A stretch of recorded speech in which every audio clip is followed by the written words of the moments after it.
It's a different kind of Holocaust which is even more terrifying than the destruction of people. Often death can be merciful. There's a nuclear bombing of the African brain. That kind of Holocaust, the mental Holocaust that occurred, whereby many people many Africans who were colonized were actually had their African character almost zapped away from them and something else planted upon their brains. Which was? Which is a kind of duplication of the European. They were turned into European duplicates. I could say that at the time I was 24, with the exception of an interval during our upheaval and the death of my father, I was a European duplicate. I was a British duplicate. Everything that the British wanted me to think, I could enter their brain. Every reflex, every attitude, every prejudice that was native to the British Empire was in my brain. And it occupied at least 95% of my brain. It is only in later years, as one became aware of African civilizations and American civilizations, that this began to fall away. Did you love England at that time? Tremendously. I would celebrate. I mean, like now, for example, suppose I was still in the British Empire, which no longer exists except in the mind of the British, and the Falkland Islands thing was going on. I would be waiting patiently every moment to see an Argentine ship go down. This is the kind of loyalty, allegiance to the enslaver that became part of our inheritance. You sang God Save the Queen. Not only sang God Save the Queen, I felt proud that I was in an empire which was able to put everybody in their right place, including the Americans. I was very upset when I read that Americans had broken away from British rule. This is the kind of training we were given. Not a single book on Africa did I see before I was 20, not a single book. So we're talking about the evils of the colonization of the mind as well as of land and body. We're talking about the rise of the evil genius of Europe and Western racism.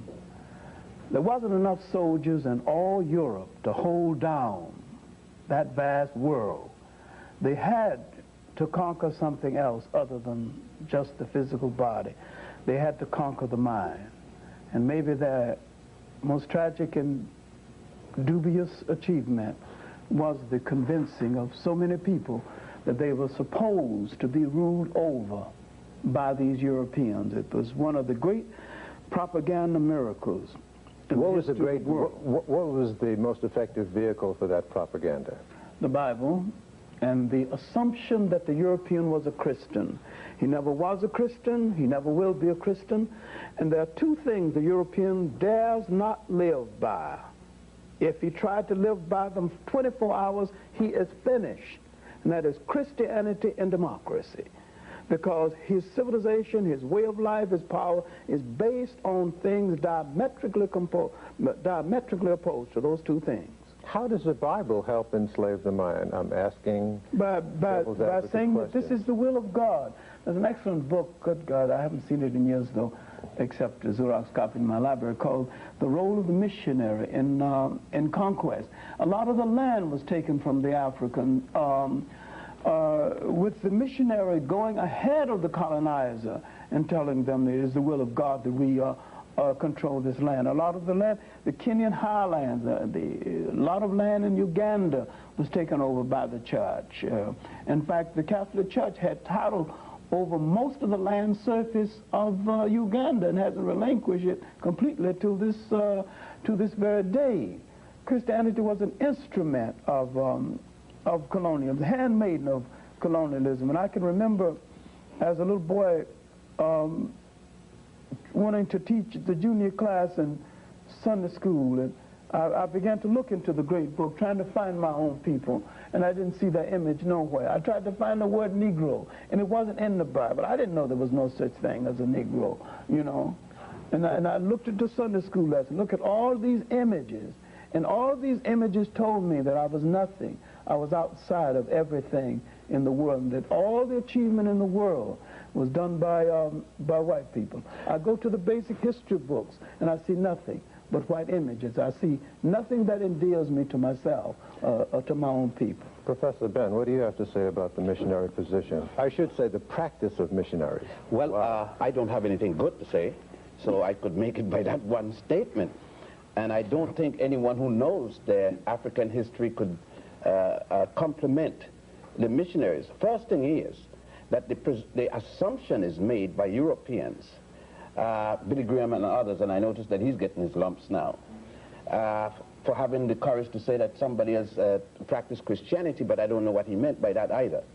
But number one, Christianity started in Africa at a place called Alexandria with two people, Pantheus and Boetius.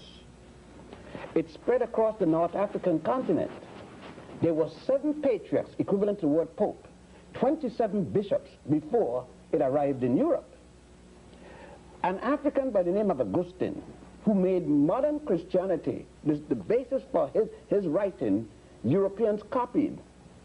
Augustine's books are called, some of them, of the 40-odd books, the Confession that tells you who he was, on Christian doctrines, they laid down the fundamentals of modern Christianity, and the other one called the Holy City of God. It is not only the Bible, Christian Bible, however. The Old Testament, or the Torah, as it is called, speaks of chosen people. God made a world full of people and select a handful to be the special ones. The Quran and Islam equally. The jihads were brought. Although Ben Hamid and Hadsat Kubadi ben Rabad taught Muhammad ibn Abdullah, who was illiterate in his own language, the fundamentals of the religions that, the fundamentals upon which all three got their beginning, we were told, and still being told, that there's a holy land for us in Palestine or Jerusalem. There's a holy land for us in Bethlehem. There's a holy land for us in Mecca, but not a single piece of holy land in the 13.8 million square miles of African territory.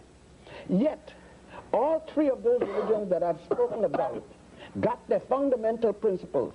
The concept of Mary, Jesus, and Joseph, this whole concept came from the Book of the Dead with Horus and so forth. The concept of a one true God before all other gods was taught by the Africans of the Nile, Akhenaten, specifically the god Aten, long before the birth of Moses. Let me ask you this, Professor Ben. Were you, like Professor Van Sertima, raised with another awareness and another religious loyalty and national loyalty? Yes. Where were you raised? I was raised in the Hebrew religion. What nation? I grew up in Puerto Rico and the Virgin Islands. And I was raised, therefore, in American territory. But the same colonialism. I remember myself as a youngster on the 4th of July, walking with a red, white, and a little flag with the, what it was then, 40-something stars, and running down there when Eleanor Roosevelt came and all these different things. And, you know, I volunteered in World War II, you know. Nobody called me. I volunteered. I was so stupid. I went and volunteered, went to Panama to a segregated army where I couldn't go on the bus with the American people, and in Panama I went to Panamanians I could go among. I came to Newport News, Virginia in the service and couldn't go on the ferry. They had a line called nigger, the nigger officers and the white officers. That happened to me. And do you know it was a German soldier that I was guarding, officer, that asked me, nigger, he says, exact word he said to me, nigger officer, do you know that when this is over, I'm coming to America and be your boss? And then I started for the first time to get some sense, although I had been segregated in Panama and so forth, and I didn't even recognize I was being segregated in Puerto Rico and the Virgin Islands. I didn't even realize it. I thought that everything was, as they say, hunky-dory down there. But, you know, because of what he said. Hunky-dory. H-U-N-K-Y. That was the expression. Right. That means real good. And I was a perfect fool and didn't know it. I used the term Negro then. Colored was a big thing, you know. And Africa was not on your lips. What are you talking about, Africa? Man, Africa is what Tarzan and Jane was, and, you know, the Humphrey Bogart. I used to go to see John Wayne and Tom Mix and Ronnie Reagan and all of them shooting up the indigenous people. And I used to say, hey, there's a savage coming, shoot them Tarmix. And then with the African, I'd say, oh, look at them savage, Tarzan is coming. And I was hoping for Tarzan, and Tarzan hollering Ungawa. And one thing, I didn't know that Ungawa meant doo-doo, because every time Tarzan said Ungawa, and when I found out that Ungawa meant doo-doo, I said, Ungawa Tarzan. I used to have fun then. But you wouldn't believe that this person, because what I know wasn't taught to me in school, I look back and sometimes and say, how in the world did I come this far from where I was? It's over miracles. That's a miracle. Tell me about your upbringing, John. No, I had suspicion from the beginning. When I couldn't find my people in the good book, and my great grandmother had told me that this was the book of God, this was the word of God. But where were you raised? I was raised born in Union Springs, Alabama, raised in Columbus, Georgia, near Fort Benning, and I made my living partly as a caddy. Used to caddy for a major who later became a general and later became president of the United States, Dwight D. Eisenhower. He was a lost cause then, too. Be that as it may, but growing up in a predominantly Baptist environment and becoming very curious about the Bible, I began to suspect very early. How early? 10 and 12, that I did not belong to any people who were inferior to anybody. So then about 1930... But in your schooling up to then, though, wasn't the reverse implied? The reverse was implied, but I can say with great conviction, I never completely accepted it. Or were you going to a black school and were you getting... I was going to a black school where the teachers would sneak in black history. They could sneak it into mathematics. They could sneak it into anything.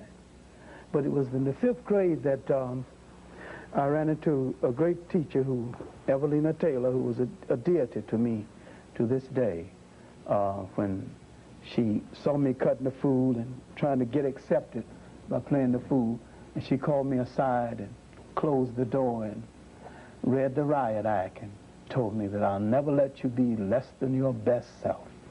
You are going to get it. Gentlemen, it's obvious that we can't unveil the whole story of our